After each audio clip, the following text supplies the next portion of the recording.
Good evening, everybody. Welcome to Live Irish Myths. Welcome to the Library of Mythical Ireland. I'm Anthony Murphy, your host. This is Live Irish Myths, and this is episode number 252. First one to comment tonight, and that is a habit, is Elaine with a weather report from Texas. It's 24 Celsius in Texas. Oh. We have to start sharing out these temperatures more evenly.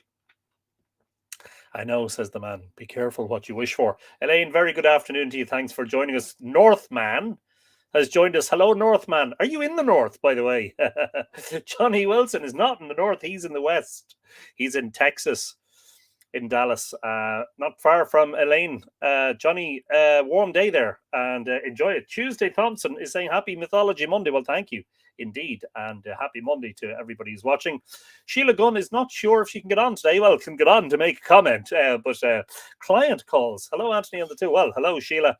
Hopefully you can hang around. If you can't, there's your hello for when you're watching on the replay, and hope you enjoy the client calls. Not sure what kind of business that is, but hopefully it's a pleasurable one and not a stressful one. Wayne Bird is saying, good evening, Anthony. Hello, everyone. I hope all is well. All's good. Wayne, thank you for asking. Hope all is good with you over there a little bit to the east of us across the sea.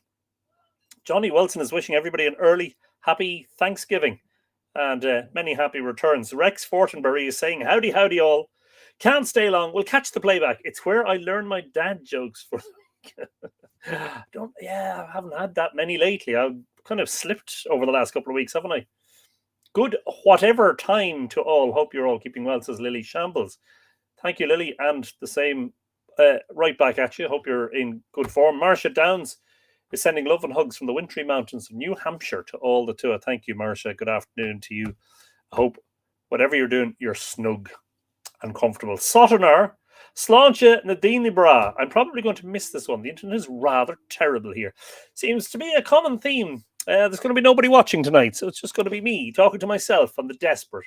Those who are apparently here for humour. Charlie Grover is saying, good evening all. Hello, Charlie.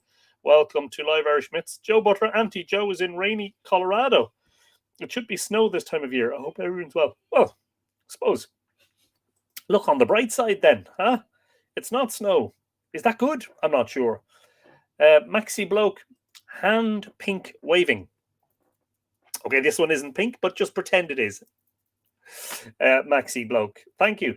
And Maxi Bloke watching on YouTube. Of course, if any of you are watching on YouTube, please do subscribe to the channel and ring the little notification icon so that you get told when there's live streams and videos uploaded. John Main is in a cold San Francisco. It's only 17 Celsius today, but nice and crisp. Wow. My heart bleeds, John. I mean, not that we're in competition or anything, but right now the temperature at Dublin Airport is 9 Celsius. So, yeah, 17 sounds rather nice, actually. I hope you're in good form, John, and it's just past midday there. I hope you're having a good time. Sarah Doherty Harrison. I married an Irish Frenchman here in Canada. Ooh, wow, an Irish Frenchman. So he had one parent who was Irish and one who was French, was it? Beaucoup de Gaeilge. Oui, mademoiselle, beaucoup de Gaeilge. Colleen Biog. On Colleen Petit. Petit Colleen.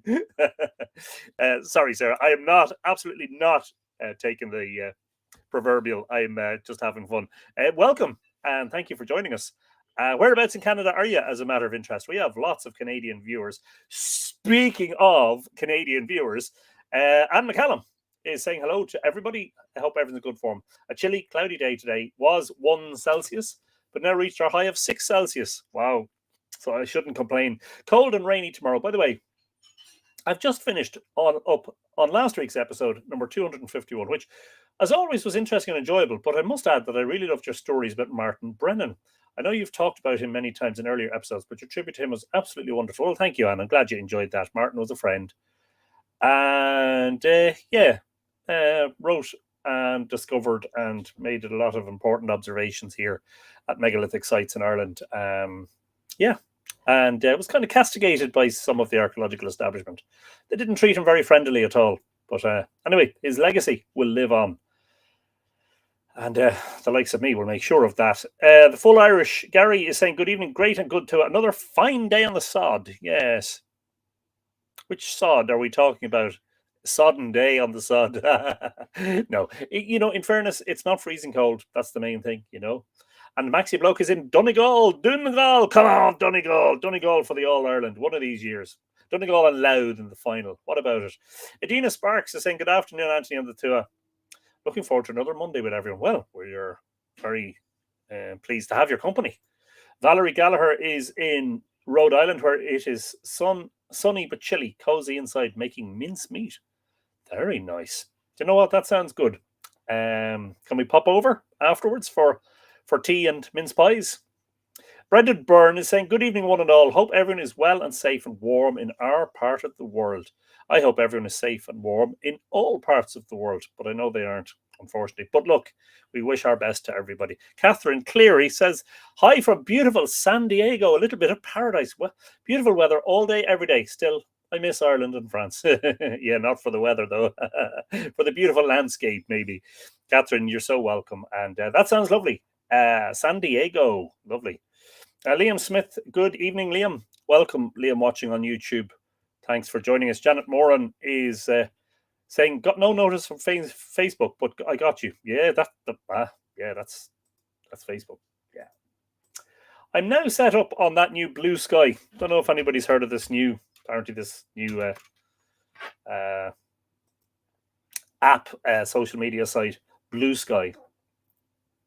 I'm on there as Mythical Ireland. I made one post so far.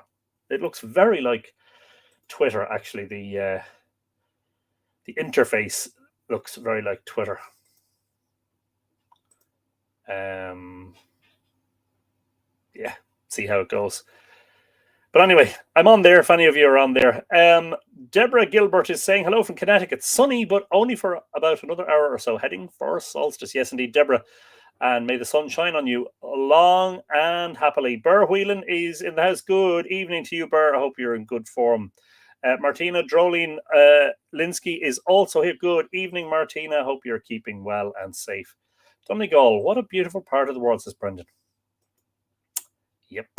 Lynn Foley is in El Paso, Texas, where autumn has finally appeared. It's only 16 Celsius. Wow. Actually, that is probably cool, in fairness, because, I mean, we probably hit a maximum daytime temperature this time of year of about 12, 13 Celsius. So that's not too much warmer, really, is it? Excuse me for the yawning. Oh, apologies. Michael Pike. I'm just trying to figure this one out. Michael, you're back in the States.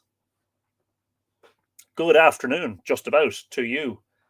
And thanks for tuning in. Great to finally have the pleasure of a face-to-face. And I hope you enjoyed our little scoot around the landscape of the ancient East and the Boyne Valley. Back home in California, really missing Ireland. Come here, sure, listen, come back in the spring, You asked me, Anthony. I am from north, and yes, I am from north of Poland. I just love north, like Norway, Scotland, Canada, etc. That's why Northman. Wow. Yeah, I think it takes a kind of special sort of person to be devoted to the landscapes of the northern regions of the world, simply because they're cold. Fair play to you. Oh, I'm sorry about this. Sue Prenter is saying, good evening all. Delighted with my calendar. Love all the photographs. Thank you. Brilliant stuff. And if you haven't got yours, you're still time to get it in time for Christmas. Mythical Ireland 2024 calendar. Oh, pardon me. Yeah, dinner's repeating on me. Yes, so you can obtain yours on the Mythical Ireland website, mythicalireland.com. I'm sharing the link there. That'll take you directly to the calendar. Yeah, lots of those going out around the world to various parts of the world. Thank you, everyone who's ordered yours. Still plenty of time to order yours and get it in the post before you actually have to start using it in January 2024. But best to be ahead of the posse, because as it comes up to Christmas, the post, the mail becomes a little bit less reliable, and generally takes a week, 6 days to get from Ireland to a lot of parts of the States, sometimes 7-8 days. So, but that'll extend out as we head towards the Christmas rush, and the mail services in countries get busier and busier. Anyway, don't forget to order yours on the website, and I've given you the link. Thanks, Sue. Glad you enjoy. Glad you like the calendar, and hope you like the pictures. Michael Trott is saying good morning. YouTubers, Farcebook, and the Rare Birds from New Zealand, Aotearoa. It could be a showery 18 to 22 Celsius. Is Blue Sky the Meta Facebook competition? 'Tis spring here Tuesday morning. Yeah, I don't actually know. It looks more like Twitter. Its interface reminds me of Twitter, actually. Maybe am I mistaken? Yeah. So down the left, there's home, search, and on Twitter it's explore, feeds, notifications. Feeds isn't on Twitter. It's called X now, isn't it? Because your man Musk made a bloody hames of it. Did he or did he not, folks? Yes or no? Did Elon Musk make a hash of Twitter? It wasn't broke, so he didn't need to fix it. Anyway, good. Happy Tuesday to you, Michael, and hope spring is very much in the air for you. Yeah. Good stuff, Michael. Glad to hear it. And many claim their homeland is God's country. Donegal actually is. Donegal is an extraordinarily beautiful part of the world. Elaine Dentlingenfelter says you can pop down with the family on Thursday and we'll treat you to your first Thanksgiving meal. That sounds like an offer I could hardly refuse. Just a small matter of booking some flights now. Brilliant stuff, Michael. Michael got his calendars. Brilliant. Fantastic. Glad to hear that they arrived safely because, wow, yeah. I think that's probably the furthest a Mythical Ireland calendar has gone this year. Oh, yes. And Michael Pike also got his calendar, which was there when he got home. Brilliant. Brilliant stuff. Desiree Riley's in the house. Super excited to start what is going to be an awesome week with all of you. My family is driving in from Louisiana and should arrive tomorrow, so my mom can cook me a big Louisiana Thanksgiving meal and my stepdad make me a big gumbo. And I'm so excited to start my week of good times with loved ones with all of you. Brilliant stuff. How lovely. Desiree. What is gumbo? Pardon me for not knowing. Apologies. Hope you have a fantastic time, Desiree. That sounds lovely. And hello, of course, to your lovely family. Brax. I love mine. Love how it has the astronomical dates in it, like the meteor shower maximums and all. Brilliant stuff. Brax watching on YouTube. Also got the calendar. Catherine Cleary says yes to the Elon Musk question, presumably. Yes, Elon is the big twit, he says himself. Hash, says Lynn Foley. Yep. Thank you, Joe, for sharing the link to the calendars. You're very, very kind. But Von Millward, I'm a bit sleepy today, so let's see how long I last. You're not the only one. But I'm sure the lively tales and rabbit holes will keep me awake for a while longer.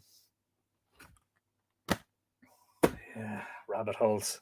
Who's got the clock watch? What time are we on? We are on 18 minutes. Okay, so let's get going. We are continuing with the whole section on the laws, the Brehon Laws, and we're not even halfway through. Oh, I do apologize so profusely. We're not even halfway through the first volume of P.W. Joyce's Social History of Ancient Ireland, published in 1903. And I believe that you're enjoying it. You're still coming, which suggests that you are, or maybe you're just desperate for, something to watch. I mean, you really, I'm sure there's a lot of more interesting things on Netflix. But here, we are not Netflix, we are Mythflix. And we are providing an alternative source of valuable entertainment. Maxi Bloke, wishing... Oh, sorry, I really am. I think I should just go to bed.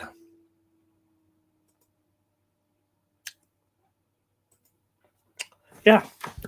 This section of the chapter that we're reading at the moment is the one that is called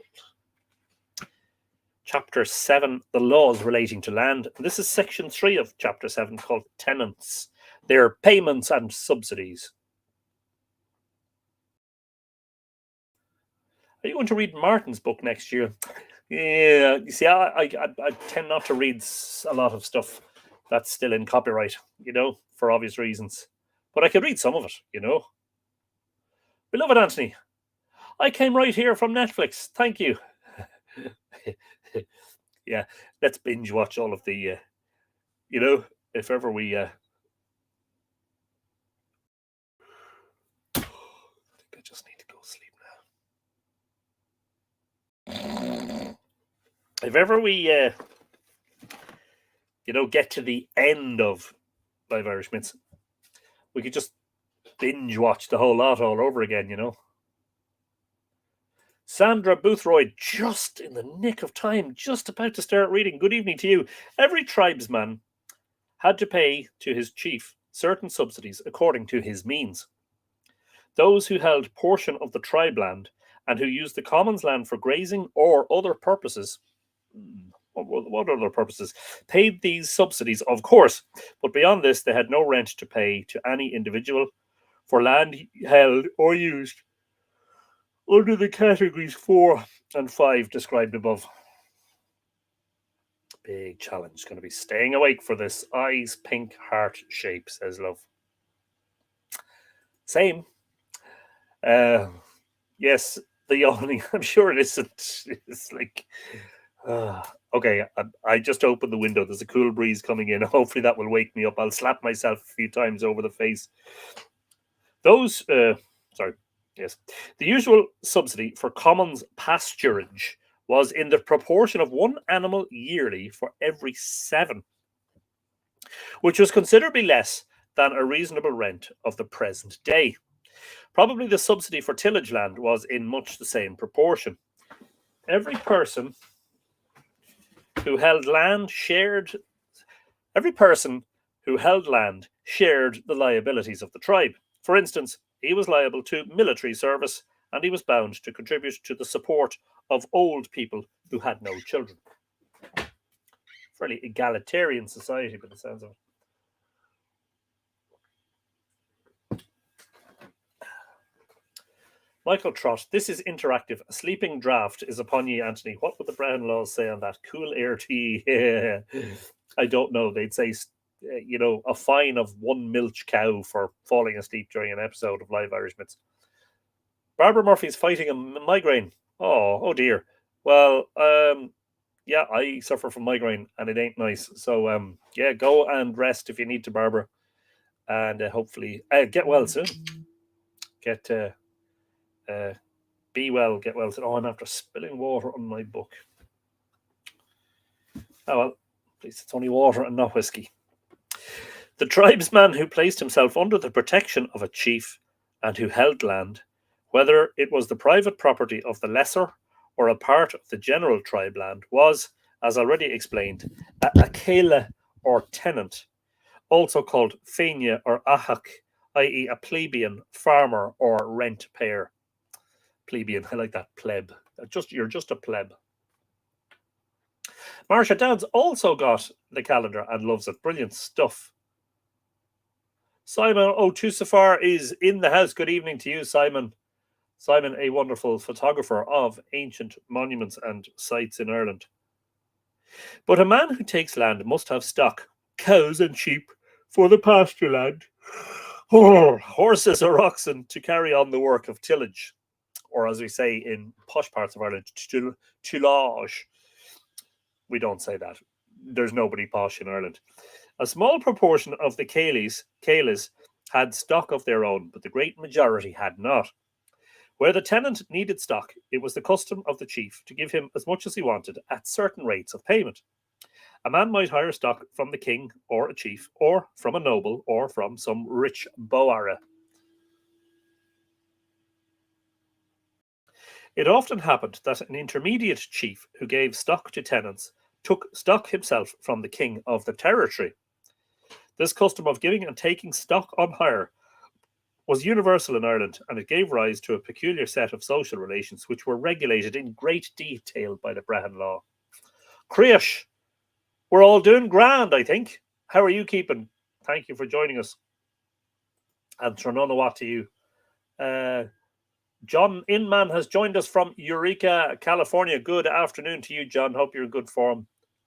Desiree is telling us that gumbo is a Cajun dish that is kind of a mix between a stew and a soup made with roux, a flour and oil base that's cooked down for several hours with mixture of usually either seafood or chicken and sausage, with lots of seasoning and onions, garlic, bell peppers, and other tasty things, then served over rice as almost a soup. Sounds nice. Gumbo. Must try that sometime. Very nice. Anna L is in the house. Sorry for being late. Had plumbers in. No heating in the house. Come here, listen, don't be apologising. We also had plumbers in the house today. We had our annual gas boiler service today. So there you go. We always miss it when we are away, said Krish. That's okay. Whiskey might drive faster and do less damage, but then it hurts to waste good booze. Yeah. Can't disagree with that, Brendan. It's a new watermark, cannot be replicated. Yes. The caelas or tenants were of two kinds, according to the manner of taking stock. Sair caelas, or free tenants, and dair caelas, or bond tenants. The latter also called gilna, Gillna tenants. Apologies, I just need to silence the phone because it's rattling and making noises here. So, pardon me.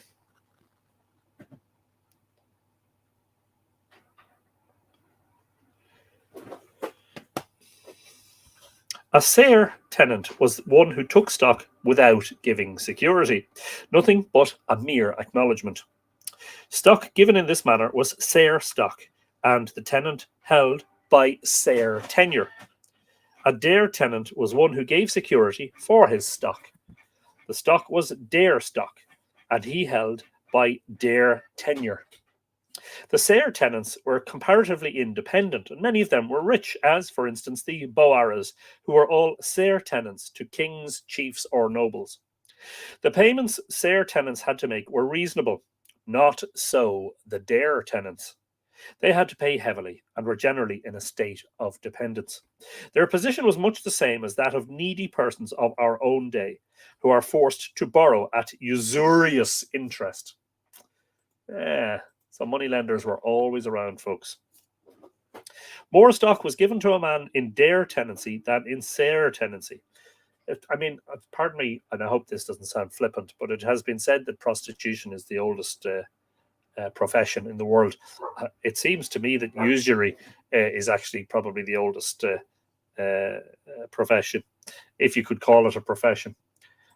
It was of more advantage to the chief to give dair stock than sair stock.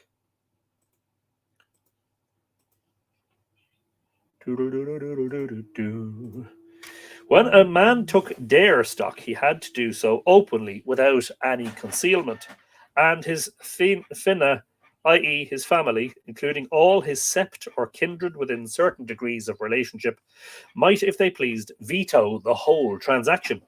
From this, it would appear that dair tenancy was viewed with disfavour by the community, for the reason, no doubt, that it tended to lower the status of the tribe.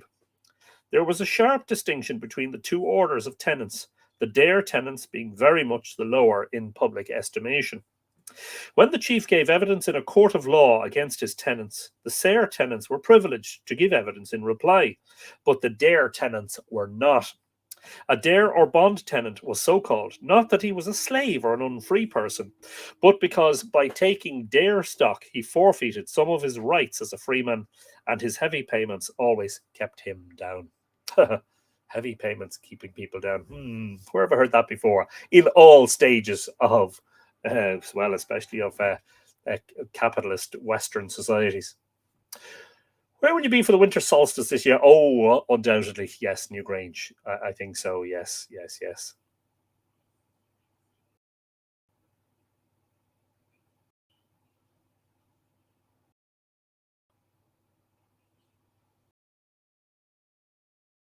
Adina Sparks loves shrimp gumbo, and all this talk of gumbo is making her hungry. Sounds nice. The ordinary subsidy owed by a sair tenant to his chief was called bestie. Bestie, my bestie. Oh, never mind. Or house tribute. BESTIGI. Varying in amount according to his means or the extent of his land. It consisted of cows, pigs, bacon, so live pigs and dead ones, malt, corn, etc. He was also bound to give the chief either a certain number of days' work or service in war. Wow. I suppose if you had the choice and you didn't like the whole idea of war, you could just offer your services for work. For whatever Sayre stock he took, he had to pay 1/3 of its value yearly for 7 years, at the end of which time the stock became his own property without further payment. This was equivalent to 33% per annum for 7 years to repay a loan with its interest, a sufficiently exorbitant charge. He also had to send a man at stated times to pay full homage to the chief. The labour, hail to the king. Yes, the labour and the homage are designated in the laws as the worst or most irksome of the Sayre tenant's obligations. I'll say a Dare tenant had to give war service and work. His chief payment, however, was a food supply called beatad, or beaha, or food rent. Cows, pigs, corn, bacon, butter, honey. I love the way they put pigs and bacon. It's like, okay, live pigs and dead pigs. Cows, pigs, corn, bacon, butter, honey, etc. Paid twice a year. The amount depended chiefly on the amount of Dare stock he took, and probably varied according to local custom. At the end of his term, he had, under ordinary circumstances, to return all the stock or its equivalent. But if the chief died at the end of 7 years, the tenant, provided he had paid his food rent regularly, kept the stock. The Dare tenants were the principal purveyors of the chief, who could be sure of a supply of provisions all the year round for his household and numerous followers, by properly regulating the periods of payment of his several tenants. This custom is described by several English writers as existing in their own time, so late as the time of Elizabeth. So we're talking about late 1500s, late 16th century. I'm not yawning so much now. The cool breeze and the little bit of water helping. Looks like the Dare tenants were bound to give coinme, coiny, coinmed, so lenited on the m, or reflection or visitation. That is to say, the chief was entitled to go with a company to the Dare tenant's house and remain there for a time varying from 1 day to a month, the tenant supplying food, drink, and sanctuary or protection from danger. The number of followers and the time, with the quantity and quality of food and the extent of protection, were regulated by law according to the tenant's amount of Dare stock, and also according to the rank of the guest. The higher the rank, the longer the time. The protection might be relinquished either wholly or partly for an increase of food and drink, or vice versa. Sometimes soldiers, in lieu of regular pay, were sent among the tenants, from whom they were entitled to receive bonacht, i.e., money, food, and entertainment. Love it. Money, food, and entertainment. An eminently evil custom. Wow. The refection and bonacht, which were by far the most oppressive of the Dare tenants' liabilities, seem to have been imposts peculiar to Ireland. The Dare tenants were subject to several other duties, which came at irregular intervals, and in time of war, the chief usually imposed much heavier tributes than at other times upon all the tenants. Sometimes Sayre tenants were liable to coiny, and occasionally a church was under an obligation to supply a night's coiny to the chief at certain intervals, such as once a quarter. But besides this, the superior chief, when on his visitations, was to be entertained free by his subordinate chiefs. Kings, bishops, and certain classes of chiefs and professional men were also entitled to free entertainment when passing through territories, with the proper number of attendants. And it appears that when certain officials met to transact public business, the tenants, both Sayre and Dare, had to lodge and feed them. Wow. Your obligations were quite severe, it seems. Quite burdensome.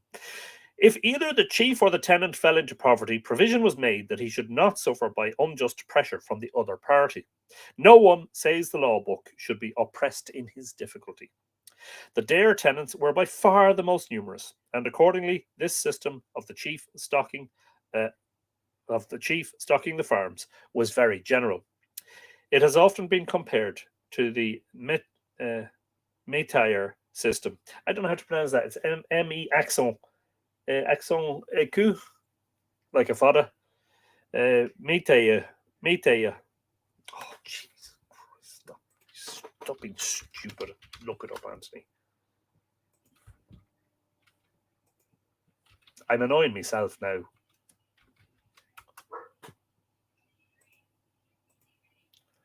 How to pronounce Métayer? Oh, no. That's just some robot saying it. Don't be stupid. Somebody might help me with that. M-E accent T-A-Y-E-R. The Métayer.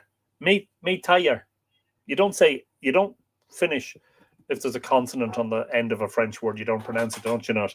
Métayer system, found still in some parts of France and Italy, according to which the landlord supplies land, stock, and utensils and receives half the produce. Yes, thank you, Mavanway. Actually, yes, I was going to comment on that. Let us definitely bring that back. No one, says the law book, should be oppressed in his difficulty. Yep. Doesn't count as a rabbit hole, says Barbara. Possibly not, no. Looking up Métayer, I think that's a rabbit hole, definitely. Ulla Conrad is in Denmark. Good evening. From the train from Berlin to Copenhagen. Wow, good evening to you. Hope the train ride is a comfortable one. I've been eating local black pudding this week, says Michael. It's more common than the white pudding. It's a sliced fried breakfast sausage. Yeah, I was down in Clonakilty recently with my good lady wife. We had some black pudding for breakfast down there. Oh, man, I'll tell you what. It just doesn't get any better, does it? Some of you may hear Coda. He's actually outside. The text of the laws gives no information regarding the circumstances that led some to become Sayre tenants and others Dare tenants. And the whole subject is involved in considerable obscurity. And it seems that this is a general theme with the Brehon Laws, that it's a lot of it's obscure and not easy to disentangle. But a careful study of the text will enable one to gather that this is probably how matters stood. All who took land had to pay the chief certain subsidies, as we have said, independently of what they had to pay for stock. Those who chose to become Sayre tenants did so because they had stock of their own, either quite or nearly sufficient, and they took stock in small quantity to make up the amount they needed. The Dare tenants, on the other hand, were poor men who had to take all their stock, or nearly all, on hire, and they had to give security because they were poor and because they took such a large quantity. In their case, the subsidies for land and the payments for stock are in the laws commonly mixed up so as to be undistinguishable. Barbara says, nope, rabbit holes lead you to where you never planned to go. Looking up a definition or pronunciation is part of reading. Fair enough. All right, then. Simon, what was the law for dog barking? Dog barking during public readings and performances. Yeah, I know, right? Coda is saying hello to Amadeus. Yes, indeed. And all the other doggies who might be out there watching in and listening in, going like this. You know, when they can hear Coda, they're looking up at computer screens or phones going, oh, where's the dog? The power, wealth, and influence of a chief depend very much on the amount of stock he possessed for lending out.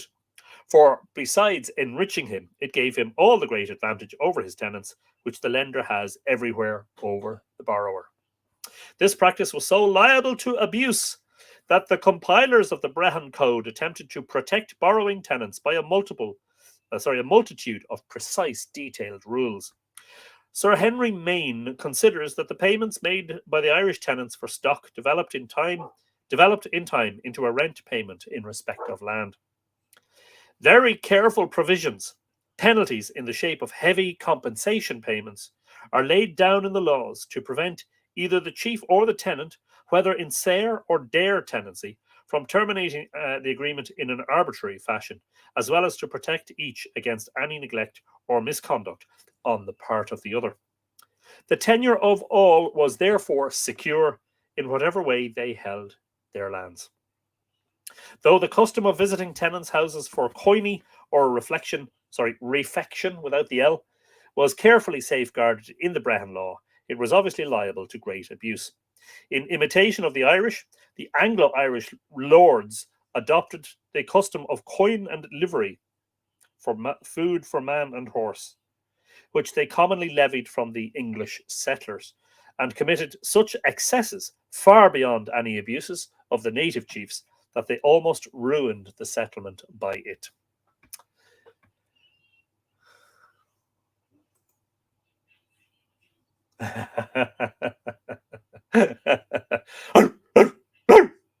Yeah.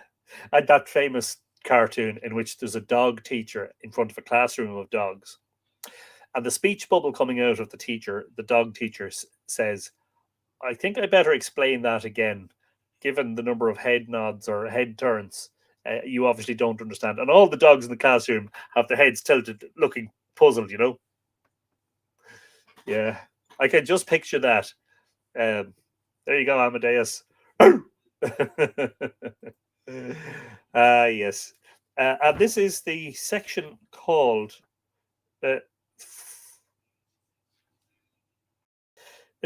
it's spelt fudders or serfs on the land, but if that's an Irish word, Fudirs, I presume that would be foors because it would be lenited. By the way, Caitlin Moon is not around. Her absence is noted. Caitlin Moon missing, absent, without permission. I'm only saying it because Caitlin would be able to produce or be able to contribute a lot to the discussion of words and their meanings and spellings and etc. etc. etc.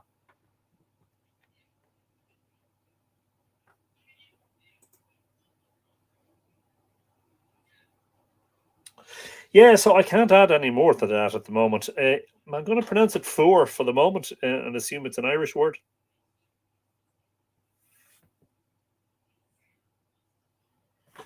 No, I am going to take a moment to look it up on the dictionary of the English language. Sorry, the dictionary of the Irish language, even. Fudir, fudder, for. Okay, no head words. That's not a good start. So, Fuidir, with the possible accession to the gibbous fuher. I know no examples are recorded in literature. In laws, come frequently glossed FOD, a for the ER. Spelt a variety of ways. FUITHER, FUIDIR, FUIDER, FUIDRI, FUIDRE, FUIDIR, FUDRE, FUIDRE, FUIDRI, FUIDIRE. Oh my God, and several more. A member of an inferior class in the early Irish social organization. Yeah, so it's the same word. So I suspect it's FUR because it would be FUDHIR, which would len it. The lenition would I think silence the D or eclipse it. Anyway, pardon me.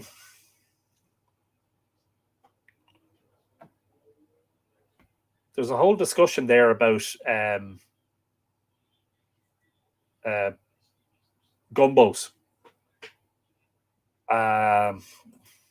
Catherine Woodruff is in the house. Hello, Catherine. Welcome, welcome, welcome. Actually, the Brehon Laws seem quite complicated. Nothing has changed in modern times. Yeah, you need a solicitor, you need a lawyer just to read legal documentation, you know, just to translate it into layman's terms or layperson's terms. The social position of Fuers, Sayer, and Dare has been already explained. The Sayer Fuers were permitted to take land from year to year. If I already had Fuers in a previous episode, then I should have been able to pronounce it before, shouldn't I? You'd imagine. The Saorfuers were permitted to take land from year to year, and they could not be disturbed till the end of their term. Allowance had to be made to them for unexhausted improvements, such as manure. And as they were permitted a settlement by the grace of the chief, they were reckoned a part of the chief's finna or family, though they were not members of the tribe. Outside these small privileges, however, they were tenants at will. It would seem indeed that the chief might demand almost anything he pleased from a Fuer tenant, and if refused, might turn him off. But the Dare Fuers were in a still worse position. If a Dare Fuer took land, it did not belong to him during occupation. He was merely permitted to till it.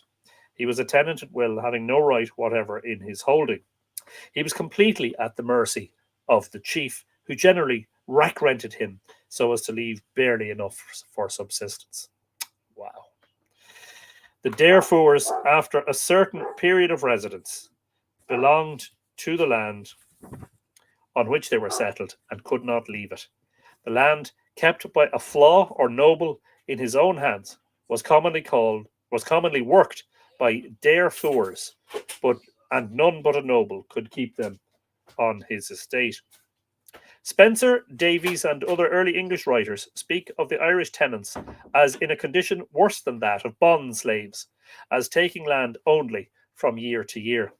No doubt the tenants they had in view were the Fuers, who must have been particularly numerous during the Irish wars of Elizabeth.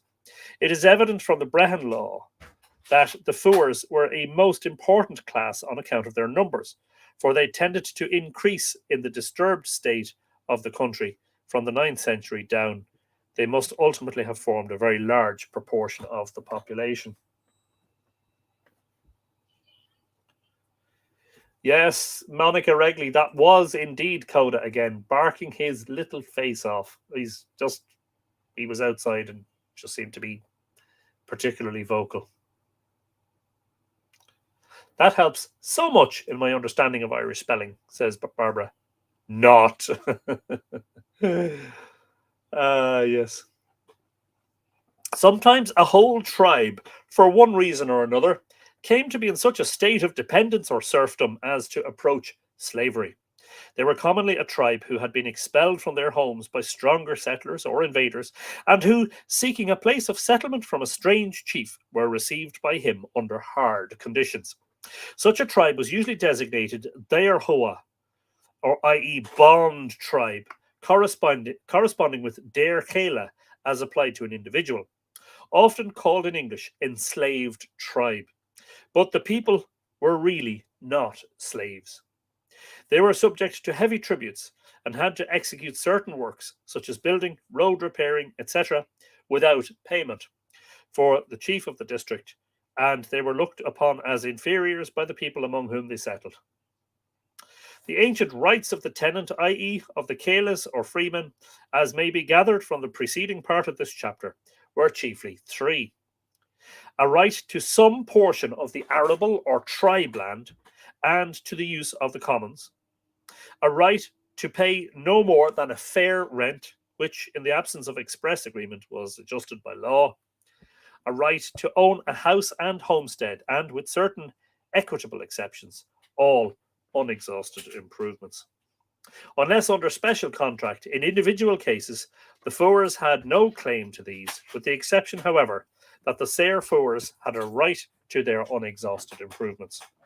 Among the freemen who held the tribe land, there was no such thing as eviction from house or land, for there was a universal conviction that the landlord was not the absolute owner, so that all free tenants had what was equivalent to fixity of tenure.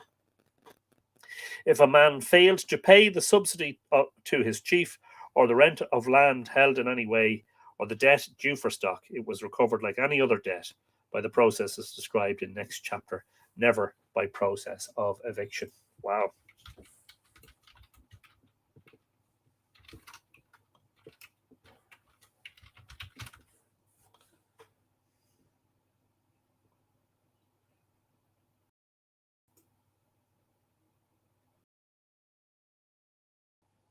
Yeah, it's amazing, isn't it, that so many years, centuries later, that fixity of tenure was one of the demands of the Land League, along with fair rent and free sale. You know, that so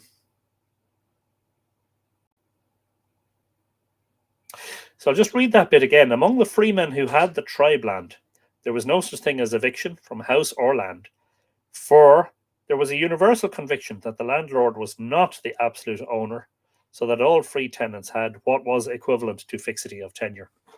Of course, it was only when the foreigners came in that that right seems to have been lost.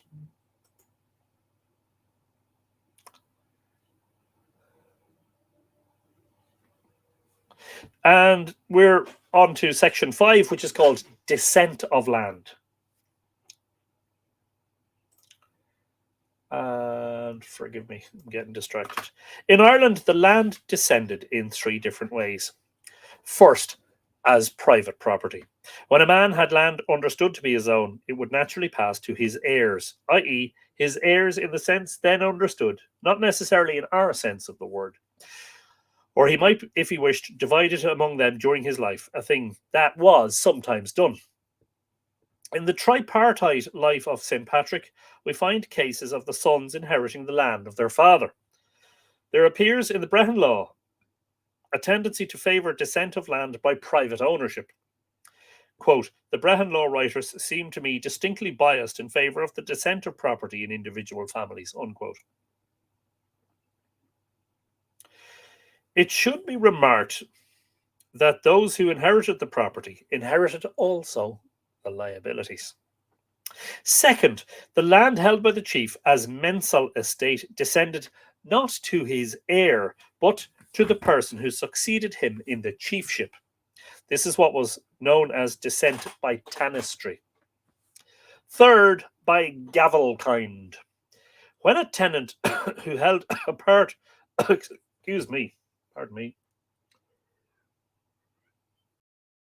When a tenant who held part of the tribe land died, his farm did not go to his children, but the whole of the land belonging to the Finna or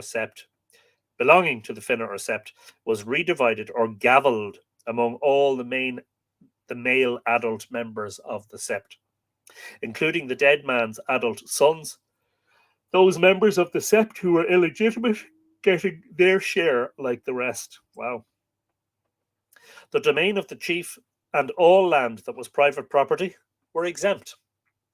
The redistribution by gavelkind on each occasion extended to the sept, not beyond. Davies complains, with justice, that this system prevented the tenants from making permanent improvements. Davies asserts that land went by only 2 modes, tanistry and gavelkind. But both the laws and the annals show that descent by private ownership was well recognised. The 2 customs of tanistry and gavelkind formerly prevailed all over Europe and continued in Russia till a very recent period. And gavelkind in a modified form still exists in Kent. Remember, this is published 1903. They were abolished and made illegal in Ireland in the reign of James I, after which land descended to the next heir according to English law. James I, was he the guy who was previously James VI of Scotland? Became King James I.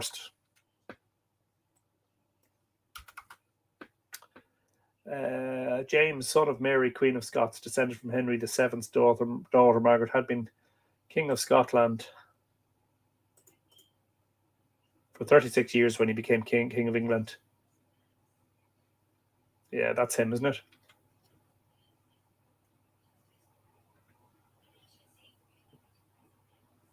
And the gunpowder plot and all of that. Was he the one who succeeded Elizabeth?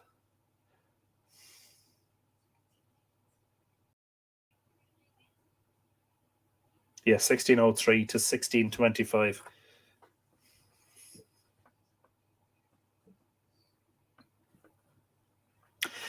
Sorry, they were abolished and made illegal in Ireland in the reign of James I, after which land descended to the next heir according to English law. And that is the end of that chapter.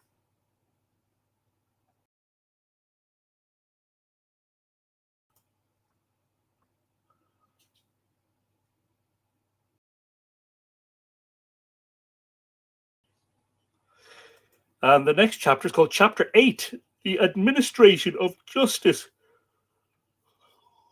The Administration of Sleep.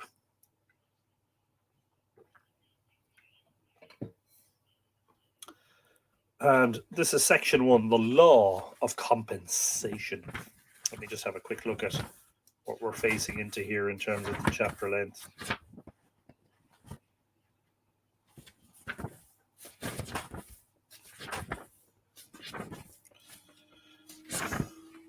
It's going to be a 2-episode chapter. And then we're on to paganism, druids, their functions and powers. Wow. So 2 more episodes on law, and then we're heading on to the pagans and the druids. But we will begin this chapter 8 on the administration of justice and the law of compensation. Josie Weatherford tells us it's brisk and cold here in Dublin. Excuse me. And I am just, for some reason, just really tired. So I apologize for that. Josie, thank you for the weather report. Weatherford. Josie is giving us the weather at the Ford of Clea. Weatherford. Never mind. Anyway, I'm sure you've never heard that joke before about the weather. Ancient Ireland, as has been already explained, in ancient Ireland, I presume is the missing word, as has been already explained, the state had not attained sufficient strength and authority to make laws and to see them carried out. There was accordingly no offence against the state, and the state did not prosecute. Every offence was against the individual, what lawyers called a tort, as distinguished from an offence against the state, which is technically called a crime. And on the injured party or his friends devolved the duty for seeking redress, or of seeking redress. If a man is assaulted or murdered nowadays, it is the duty of the magistrates and police, whether friends intervene or not, to bring the offender to justice. But in Ireland in those times, there were no police, and a man might waylay or kill another, or set fire to a house, or steal a horse, and still go scot-free, unless the injured person or his friends took the matter in hand. But we must not suppose that that a lawless state of things existed, or that evil-disposed persons could do as they pleased. The laws suited the times, and aggrieved persons and their friends, as we may well suppose, were always sharp enough to exact compensation or punishment for injuries, just as they are at the present day in cases where the state will not or cannot move. So that injustice and evil deeds of every kind were in fact kept in check to all intents and purposes, as well as they are now. A state of things similar to all this existed among the Anglo-Saxons as well as among all early Aryan communities.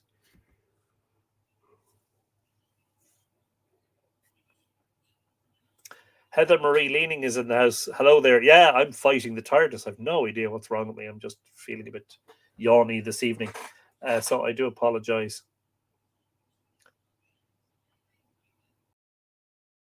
The discussion there about windows being taxed. Yes, daylight robbery.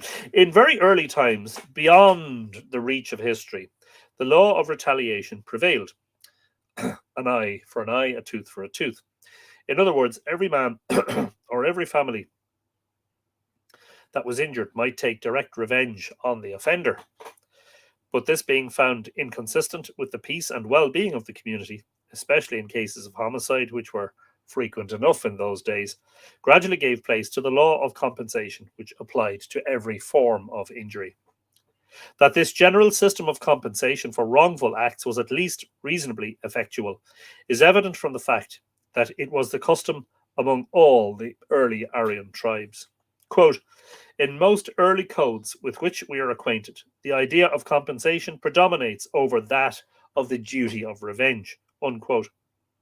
In Ireland, the process was this. The injured party, having no civil authority to appeal to, might at once, if he chose, take the law into his own hands.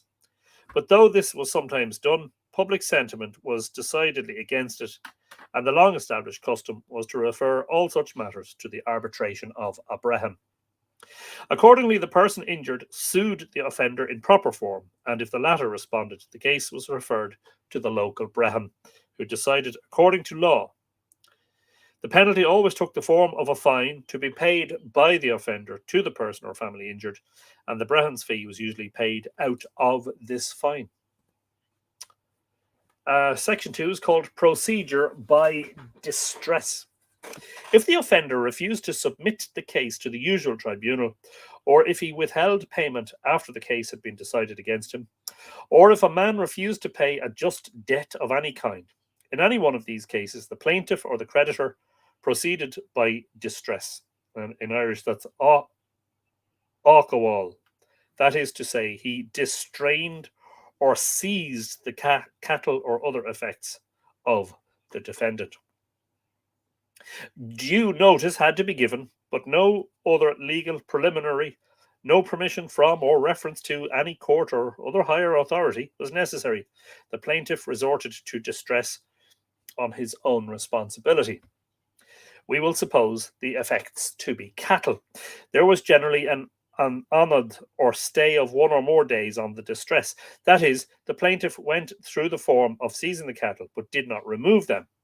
The defendant had, however, to give a pledge, usually valuable goods, but sometimes his son or other family member, to the plaintiff, who took it away and retained it till the end of the stay, when he returned it on the distrained cattle being formally handed over to him.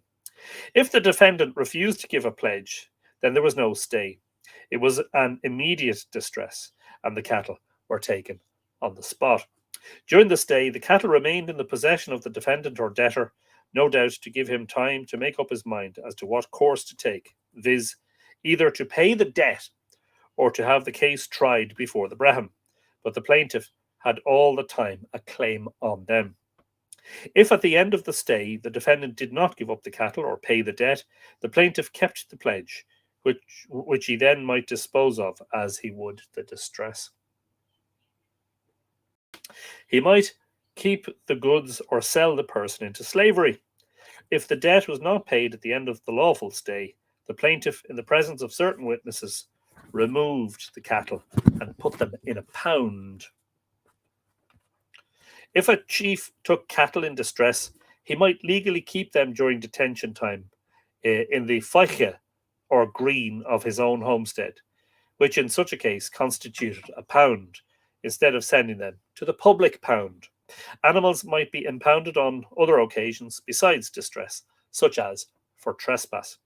For the reception and detention of cattle impounded for any cause, there were in every tua or district seven different pounds, each attached to the residence of a chief or an olive of some class, who, of course, received a compensation fee for sheltering and feeding the animals.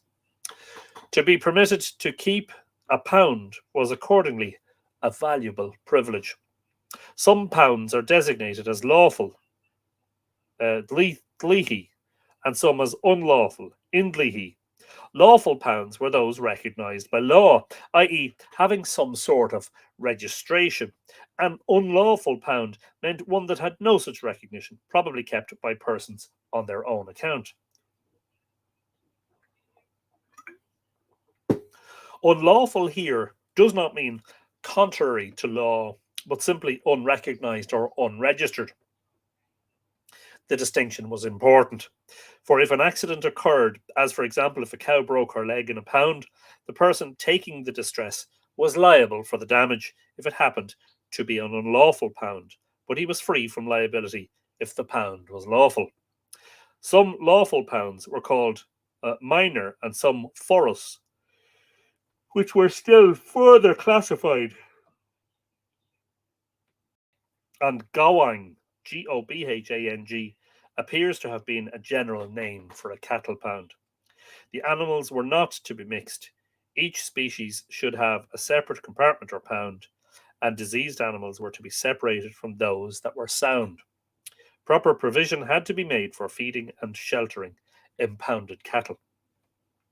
In all cases of impending distress, the following three things are to be announced at the residence of the defendant, i.e., the debt for which the distress, was taken, the pound in which it was put, the law agent by whom it was taken, unquote.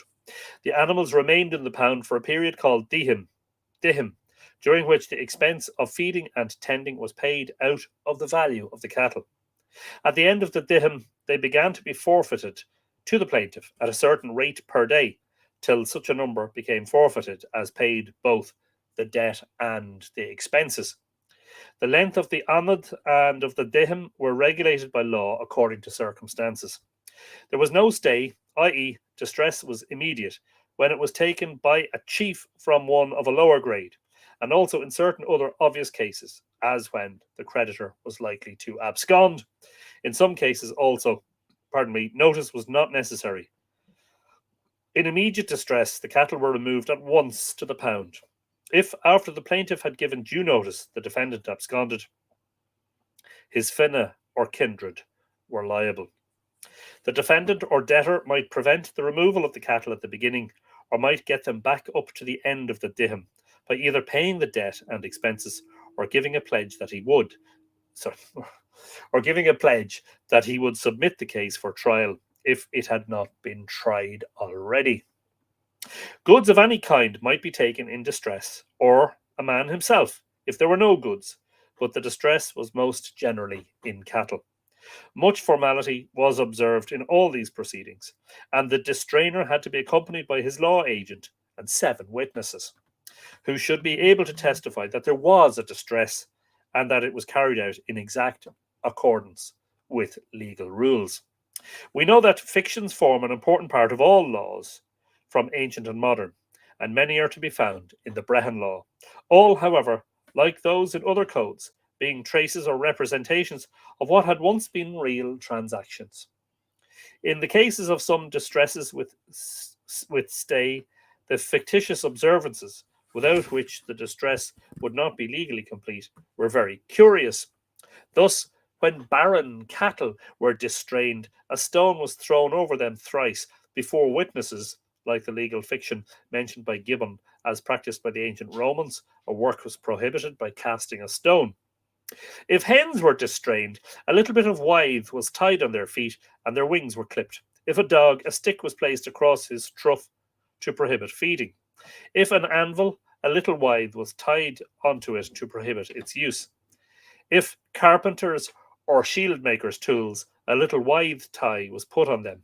If distress was on religious orders, a withe tie was put on their bell house or at the foot of the altar, a sign that they were not to be used, and so forth. After these formalities, it was understood that, though the defendant was allowed to keep these things, he was not to make use of them meantime. The object of a distress was either to recover a debt or to force a reference to a brehon. It appears to have been the most universal way of bringing about the redress of wrong. Heavy penalties were incurred by those who distrained unjustly or contrary to law. Distress should be taken, quote, between sunrise and sunset, unquote. Except in cases of urgent necessity, it should not be taken at night. The Irish proceedings by distress were almost identical with the corresponding provisions of the ancient Roman law, as well as those of all the early Aryan nations. The law of distress is given in great detail and occupies a large part, 186 pages of Irish type of the Seanachas Mór. And of course, when we say the Aryan nations, just to repeat, when we're reading from this book, what we're talking about there are the nations of the Indo-European language family. Suppose now the defendant defied all the proceedings of the plaintiff, a course, however, which very few ventured on, partly on account of the danger and partly for the reasons stated below. But if he did, since there was no state intervention to enforce obedience, the injured person might take the law into his own hands and fall back on the old rule of direct retaliation. All this, as already observed, resembled the procedure that grew up around the early Aryan people of all nationalities. This brings us to make an observation on an important point. 3 principles, which have been already separately enunciated, were long and deeply embedded into the Brehon Law, viz., that every free man had a right to a portion of the land to enable him to subsist, the deprival of which constituted a grievous injustice, that if a free tenant failed to pay his rent or subsidy, it was recovered like any other debt, never by process of eviction, and that the duty of inflicting punishment for wrong devolved by right on the injured person, where all means of obtaining redress from the culprit failed. Customs that have grown up slowly among a people during more than 1,000 years take long to eradicate. They subsist as living forces for generations after their formal abolition. And the unconscious instinctive hereditary memory of these three principles will go far to explain the tendency to personal acts of vengeance witnessed in Ireland down to recent times in cases of eviction from houses and lands. And this section is called Procedure by Fasting. In some cases, before distress was resorted to, a curious custom came into play. The plaintiff fasted on the defendant, and this process, called troscu, fasting, was always necessary before distress when the defendant was of chieftain grade and the plaintiff of an inferior grade. It was done in this way. The plaintiff, having served due notice, went to the house of the defendant and, sitting before the door, remained there without food. It may be inferred that the debtor generally yielded before the fast was ended, i.e., either paid the debt or gave a pledge that he would settle the case. If the creditor continued to fast after an offer of payment, he forfeited all the debt due to him. Fasting as a mode of enforcing a right is mentioned in the Tripartite and Other Lives of St. Patrick, and Patrick himself, as related in these, fasted against several persons to compel them to do justice. From some passages it would appear that the debtor was bound to remain fasting as long as the creditor or complainant fasted. This is amazing considering the hunger strikes during the Troubles of the last century. Amazing stuff. This fasting process was regarded with a sort of superstitious awe, and it was considered outrageously disgraceful for a defendant not to submit to it. Quote, "He that does not give a pledge to fasting is an evader of all. He who disregards all things shall not be paid by God or man," unquote. And that's from Brehon Laws 1, page 113. Moreover, if the case went against him, he had to pay double the original claim. In this country, fasting appears to have been resorted to for three purposes. First, as part of a legal process to obtain redress, as described above. Secondly, to bring some evil upon a person. Thus, we are told that, on the eve of a battle, St. Keemin of Inishkaltra fasted against Gura the Hospitable, one of the two contending kings who, in consequence, was defeated in the battle. It appears that if the fasting was unjust, the intended victim might fast in opposition, and it was thought that thereby, having the righteous cause, he might either mitigate or wholly avert the evil, something like vaccination against smallpox. Sometimes it happened that the two kept fasting against each other till one fell into the mistaken belief, or was trapped into it, that the other was eating, and took to eating also, giving the advantage to his opponent, who thus gained his point. Thirdly, fasting was used as a sort of compulsion, like a geis, to obtain a request from another. The Leinstermen on one occasion fasted on St. Columkill till they obtained from him the privilege that an extern king should never prevail against them. Amergin Macaulay fasted on the old sage Fintan till he forced him to relate the ancient history of Ireland. And Conall Jarrag O'Cara and his wife, having failed to obtain children from God, turned to the devil and fasted on him to give them children, and obtained their request. The little devils. Nay, a legend relates that a certain man, thinking himself hardly used by Providence, grumbled and fasted against God for relief. And the tale goes on to say that God was angry, but nevertheless dealt mercifully with him. For the last two applications of fasting, to injure an enemy and to obtain a request, I can find no better authority than the romantic tales and religious legends. But the twofold custom is mentioned too often to permit us to doubt its existence. This institution of fasting on a debtor is still widely diffused in the East and is called by the Hindus sitting dharna. They believe that if the plaintiff dies of starvation, the defendant is sure to be visited by fearful supernatural penalties. Our books do not give us much information about the Irish institution, and it is not easy to understand it in all its forms, but it is evidently identical with the Eastern custom, and no doubt it was believed in pagan times to be attended by similar supernatural effects. As there was no state authority to enforce legal decisions, it will occur to anyone to ask, why should defendants submit to distress and fasting when the proceedings went against them? Why, for instance, should not a man resist the removal of his goods in distress? The reply to this is that hereditary custom, backed by public opinion, was so overwhelmingly strong that resistance was hardly ever resorted to. It is pretty evident that the man who refused to abide by the custom not only incurred personal danger, but lost all character, and was thus subject to something like what we now call a universal boycott, which in those days no man could bear. He had in fact to fly and become a sort of outlaw. So Caesar tells us that those who refuse to abide by the decisions of the Gaulish Druids, corresponding in this procedure with our Brehons, were excommunicated. And in Ireland, he who disregards fasting, quote, shall not be paid by God or man, unquote. So also, Martin records in 1703 that in the western islands of Scotland, the man who violated the blood covenant utterly lost character, so that all people avoided him. In other words, he was boycotted. There you go. That's all the reading for this week.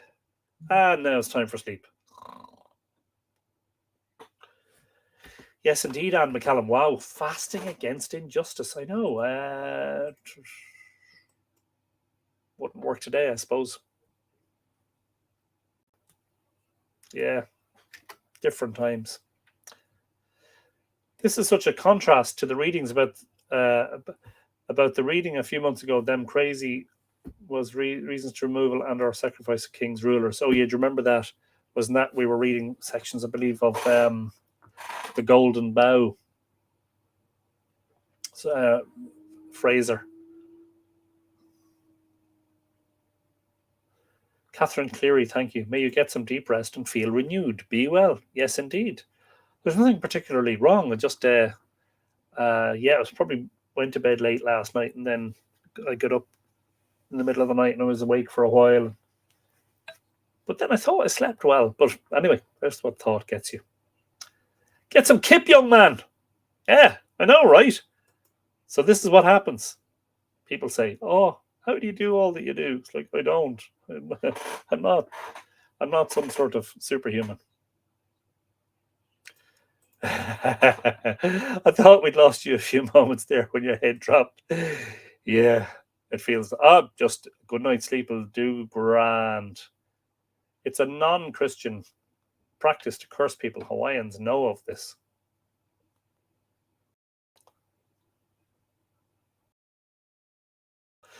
Brendan says, so if I was a fat chieftain, I had a distinct advantage. I think so, yes. Also, this is how Tara was cursed as well, by a fasting match between the clerics and the High King. Wow.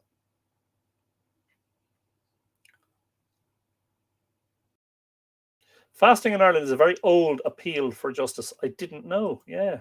Josie, it also reminded her of the hunger strikes. Yes, indeed. Fascinating stuff, isn't it? Did I see Fergal Canton in there? Mr. Canton. I hope the debtors were suitably cowed by their distress. Fergal, good evening. Good evening. I didn't even see you there. Yeah. Sleep well and fast now till breakfast. Rest. Go easy. Yes, indeed. Yeah. I have to remember to sort of end the episode and disconnect before I fall asleep, because it would be quite embarrassing if I fell asleep, especially if I was snoring and especially if I was talking in my sleep, you know. Great episode. Thanks for giving your time. Almost forgot. Is Tom okay? Yeah, I think so. I was in communication with him today. I suspect he might have visitors to the forge.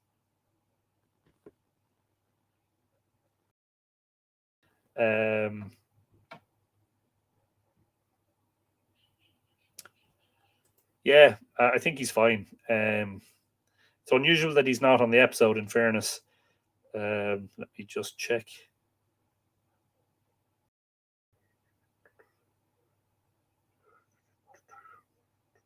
Did I actually hear from him today? Yeah, I did. Yeah. So, yeah. Thanks for the wide-ranging topics in the comments. The two is a little rowdy today. Take care of it. Yeah. But that's good, isn't it? You know, it's better that they're rowdy than they're just sitting there dispassionately doing nothing. You know, we'd probably also watch the sleeping episodes, says Giant. Well, I've no doubt that you would. It might give you something to laugh at. Oh, I think you'd really want to be hard up for entertainment if you were watching Anthony sleeping. Thank you, Anthony. Take care, Evan. Yes, indeed, Wayne. Thank you. Fai Kolowa. Thank you, Josie. Tursha is exactly right. Anyway, on Liaba, calling. Yes. We'll see you next week. Thanks for tuning in, everybody. Equal Soft, Slong of Fall, August Togo Buggy. Don't forget your calendars, and don't forget also become a patron. I'm sharing my new book. I'm writing another one at the moment, but there you go. That's all for the future. You ain't seen nothing yet. Doom, baby, ain't seen nothing yet. Yes, thank you, Anne McCallum. Thank you indeed. You're very, very welcome. Yeah, good night. See you all next week. Bye bye.